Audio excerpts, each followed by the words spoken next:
I'll still be brief.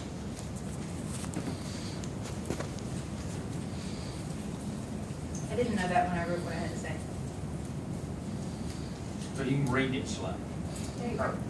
I want to make sure I don't forget anything. My name is Mandie. You guys may remember me from the 7 or 8 times that I previously stood before you.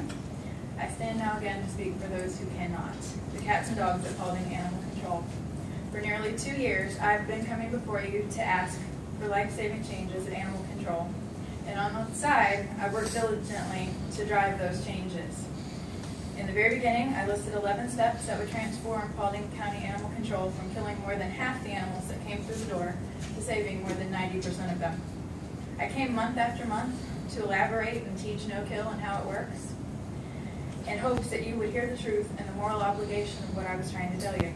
Like a person screaming fire in a burning building, I came reporting the kill rate and advising you of their needs. We asked for a foster care program, and when none was provided, we sought the help of rescues and we recruited fosters for them to save our pets. We asked for a trap-neuter return program. We had an expert, an animal attorney, flying from Washington, D.C. to teach the community how TNR works. This program alone could save county dollars. Why not become a financial saver for the county instead of a spender?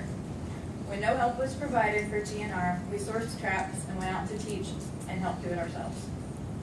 We asked for regular offsite adoption events. We planned a few ourselves, funded them, brought volunteers, and advertised to help make them a success.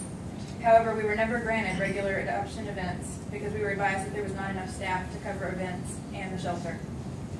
There were not funds for the rabies vaccines needed for these events, and the shelter could only be so full and not use all of the available kennel space because there was not enough staff members to clean all of the kennels available.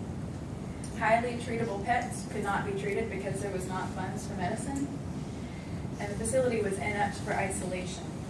The reasons why not have been stacked and reiterated. The staff does the best they can, but they have limited resources and support. Despite the fact that we have not received help from you, we've saved lives. We've saved hundreds, probably thousands of lives, and I have a spreadsheet to back that up. Volunteers have done this. When I say volunteers, I don't just mean official, approved volunteers with shelter. I mean any of us that have done this on our own time and at our own expense. Rescues have chipped in from other counties and other states to help us. Fosters from here and from other counties as well have come to help us, and doctors have driven from such states as New York and Indiana to come and get these pets.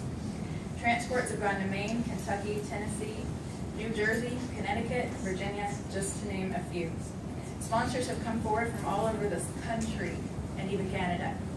Businesses have stepped forward to donate and help, and everywhere people are seeing what we're doing and they want to help.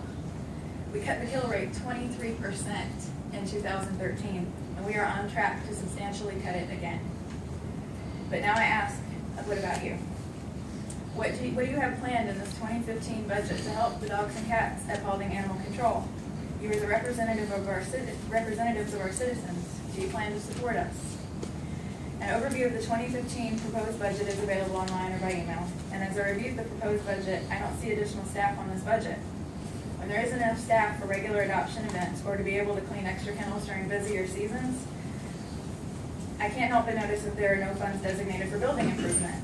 When we're told that sneezing cats have to be put down because there's not an appropriate isolation area to treat a highly treatable illness.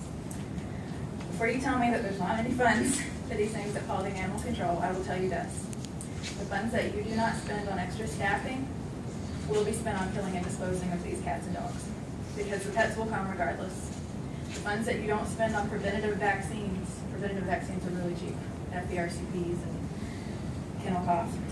The funds that aren't spent on these preventative vaccines or building improvements will be spent on killing and disposing, because kennel cough and respiratory infections, most of that stuff is airborne, it's going to come as surely as colds in a crowded school of children. And the sad irony of this situation is this. Who are we killing and disposing of? Paulding County consumers. We want business in Paulding County. Dogs and cats that could visit our local vets, our boarders and groomers, who would require food and supplies that could be bought in Paulding, thus multiplying the financial loss of the situation. So if the moral loss of what is currently happening hasn't hit home to us yet, let the financial loss weigh upon you as you consider the budget for next year and the positive changes that are possible for next year. Because I will challenge you that if you don't have the staff to get these pets adopted, rescued, and cared for appropriately, live, not dead, and if you don't have the facility to meet their needs, then you don't have enough staff budgeted, nor an appropriate facility, then you have to go back and rework the budget.